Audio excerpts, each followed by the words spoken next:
Hello, welcome to Tuesday Truth Day. Today we're looking at how emotional eating can disrupt physical hunger signals. Um, Mostly we are looking at the blood sugar roller coaster. So, first question, have you ever analyzed what happens in your body as you digest food? Anybody? So, it's super interesting. So the body is absolutely amazing in how it functions to keep you alive and thriving. And one of the most main processes that when we're trying to get healthy that we should be more aware of, like we should really know quite well, is how the body converts food into energy. Um, I mean, it's really quite necessary to know that because then you know how to feed your body. So in particular, today we're going to look at how it converts carbs into glucose. But I urge you to investigate the other macros as well, fat and protein. But today we're going to look at carbs and how they convert into glucose. Glucose is the body's preferred energy source. If it was fat, then we would be wired that way. So just think, what is the natural state of your body? And that is to use glucose. So let's look at blood sugars.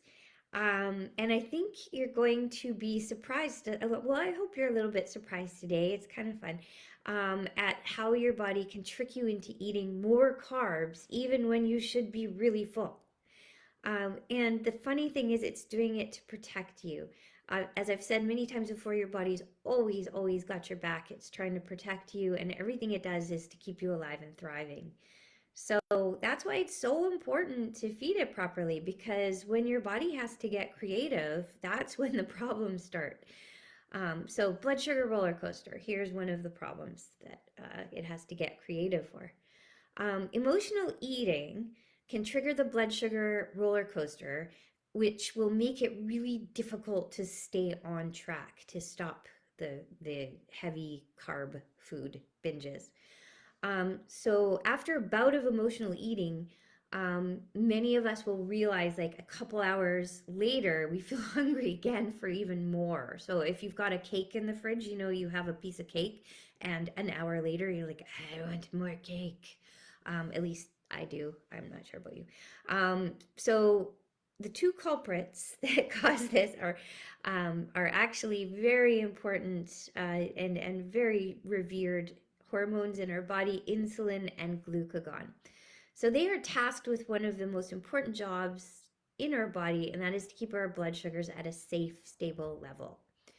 So when we eat high processed or sugary foods, we start the blood sugar roller coaster.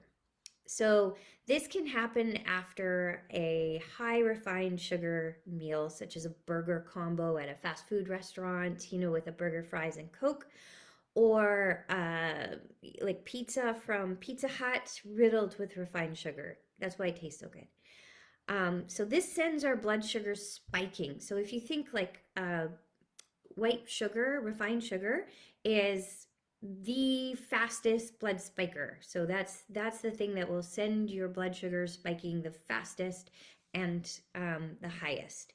So the more we eat of that, of course, the more our blood sugars spike and the quicker it happens. And this is when insulin comes in to save your life, because if they spike too high, you die. Um, so insulin comes in, but think about it as in like a fire hose trying to put out a fire. Like it doesn't calculate exactly per drop how much water it needs to put out the fire, and neither does insulin. It just sends a bunch of insulin in and like tries to get the blood sugars down low enough. But this overdrive causes you to usually become hypoglycemic. So hyperglycemic is when your blood sugar is way too high, and hypoglycemia is when it's too low. So when you get that spike of, you know, insulin, your blood sugars go below the optimal level. And that's when your your pancreas alerts glucagon to come to work. And so it tells glucagon to go and find more glucose. So glucagon goes to the liver and tells the liver, release the glucose. And your liver is storing glucose for you for just these emergencies. So then all of your stores are sent, and so then what happens? Your body, it's always got your back. It's like, well, we've got to replace those stores. So it says, eat something. You need some sugar. So what happens? So you've been on this binge, your blood sugars go up, and then insulin sends them low. Glucagon comes, takes all the glucose, sends it up again into a littler drop spike. Then it drops, and you've got nothing left. So glucagon's like, you gotta eat, buddy. And so you eat a lot of sugar. It spikes your blood again, and so you see it, right? We're going up and down. We're going up and down, and so anyways, as I said, this is done to keep you alive. Like your body always needs glucose.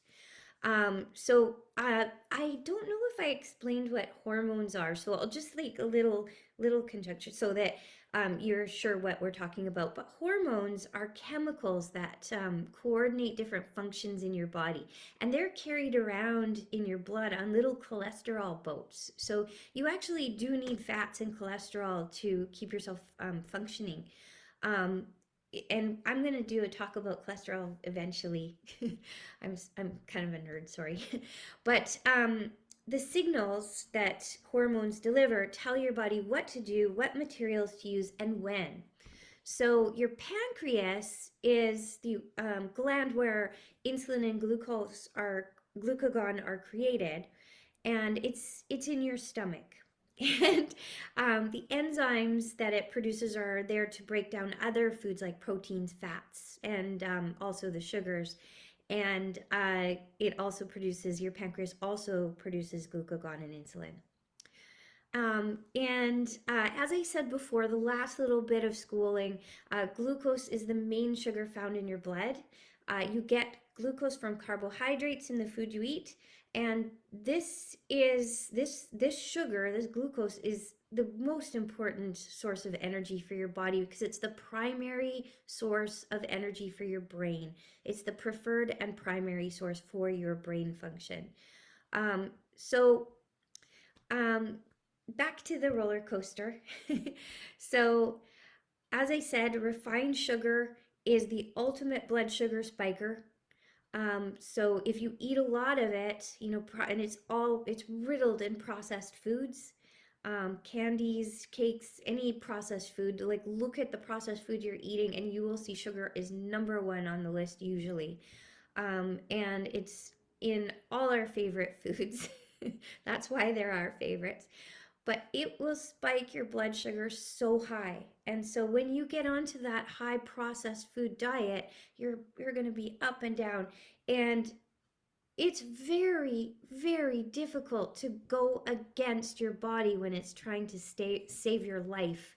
So when your body's saying eat, it is telling you with every fiber of your being. So it's not your willpower, like it's not you that's stupid or weak or anything. It is your body saying eat sugar to stay alive. So that's why it's so important to avoid heavily processed sugary foods, because you're giving your body no other option but to tell you to eat more. It wants you to stay alive.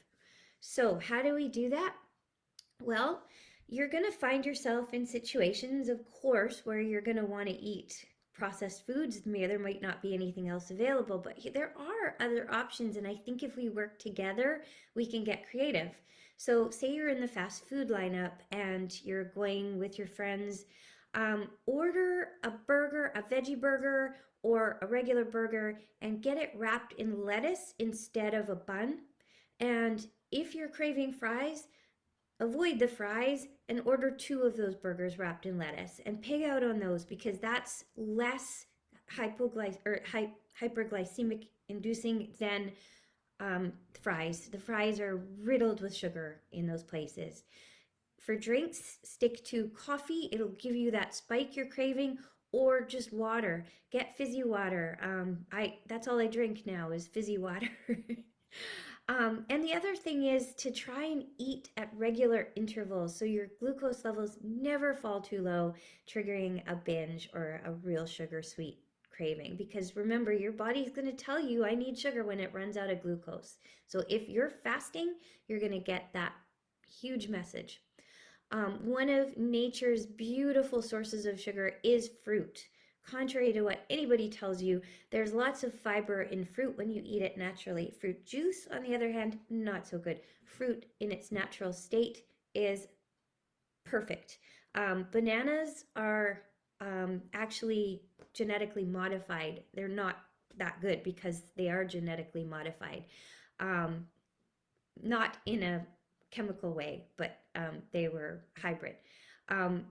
Anyways, apples, oranges, grapes, berries are amazing, but those are all good sugar sources and they have the fiber that'll keep you level. If you're craving sugars, the best sources you can get are, natural sources, maple syrup, honey, coconut sugars, better than refined sugar. It's still refined, but it's a little bit less glycemic. Um, have some peanut butter with dairy-free chocolate chips melted on top. Or you could have, what else? You could have some nuts with coconut yogurt and honey dribbled on top. Give us some ideas in the comments. Give us some ideas of some really good fiber dense sugary meals. Dates are amazing. They do not spike your blood sugar. Now, if you're curious about blood sugar and the glycemic index, go to glycemicindex.com. I'll put that in the comments later, and you can look at how fast any food will spike your blood sugar levels. And you might be really surprised. Like a Snickers bar has less of an effect on your blood sugar than a piece of white bread. Why? Why do you think? It is because of the fiber. So, okay, I've said how to avoid the roller coaster, but what if you're already on it? So you're on it. You went out and you had a few drinks last night and you woke up and you are craving dirty breakfast. You want that food so badly and you know you're going to binge and then you're going to feel sick. Okay, we got to get off this crazy train. So what you can do is fight the craving by fasting for 4 or 5 hours when you start that craving. It's excruciating, but I promise you won't die. But if you're in a lot of pain doing it, go get some flaxseed, full flax seeds, store them in the fridge. They're very sensitive to heat and light, so keep them in the fridge and grind up in your coffee grinder, grind up 1/3 of a cup and drink them back in a glass of water, and that will help satiate that hunger pain. It'll shut up your glucagon.